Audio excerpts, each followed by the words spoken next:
આપણે તાજેતરમાં સુરતમાં અને દક્ષિણ ગુજરાતમાં વરસાદનું તાંડવ જોયું. હજુ આવનારા દિવસોમાં પણ દક્ષિણ ગુજરાતને વરસાદથી કોઈ મુક્તિ મળે કે રિલીફ મળે એવું લાગતું નથી. કારણ કે હજુ આવનારા દિવસોમાં પણ ગુજરાતમાં ભારેથી અતિ ભારે વરસાદ જોવા મળે એવી શક્યતા છે. આવતી 1 જુલાઈ સુધી સૌરાષ્ટ્ર, કચ્છ અને ગુજરાતમાં વધુ વરસાદ ખાબકવાનો છે, જેમાં ગુજરાતમાં બહુ જ ભારે વર્ષા અને સૌરાષ્ટ્ર, કચ્છમાં ભારે વર્ષાની સંભાવના રહે છે.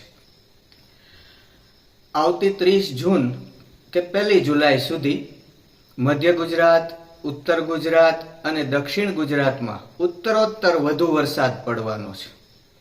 મધ્ય ગુજરાત કરતાં ઉત્તર ગુજરાતમાં ડબલ અને ઉત્તર ગુજરાત કરતાં દક્ષિણ ગુજરાતમાં ડબલ વરસાદ પડશે. મધ્ય ગુજરાતમાં 1 થી 2 ઇંચ, ઉત્તર ગુજરાતમાં 1 થી 4 ઇંચ અને દક્ષિણ ગુજરાતમાં 5 થી માંડીને 7-8 ઇંચ સુધીનો વરસાદ પડવાની સંભાવના રહેલી છે. તથા મધ્યપ્રદેશને અડીને આવેલા જે ગુજરાતના ગામ છે, જેમ કે દાહોદ, છોટા ઉદેપુર, આ બધા જે ગામો છે એમાં સારો વરસાદ પડશે. એ ઉપરાંત દક્ષિણ સૌરાષ્ટ્ર જેમ કે ભાવનગર, અમરેલી, પોરબંદર, જુનાગઢ, જામનગર, દ્વારકા, સોમનાથમાં ખૂબ સારો વરસાદ પડવાની સંભાવના છે. આ 1 તારીખ સુધી કોકણ, ગોવા, મધ્ય મહારાષ્ટ્રમાં પણ ખૂબ સારો વરસાદ પડશે.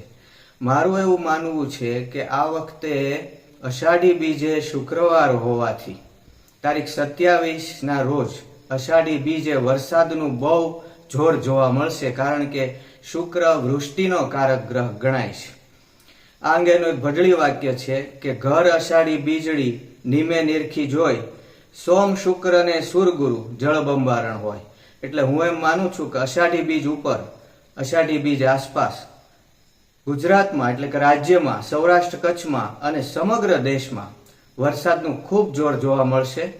ટૂંક સમયમાં જ આખા દેશને ચોમાસું આવરી લેશે એવું દેખાઈ રહ્યું છે.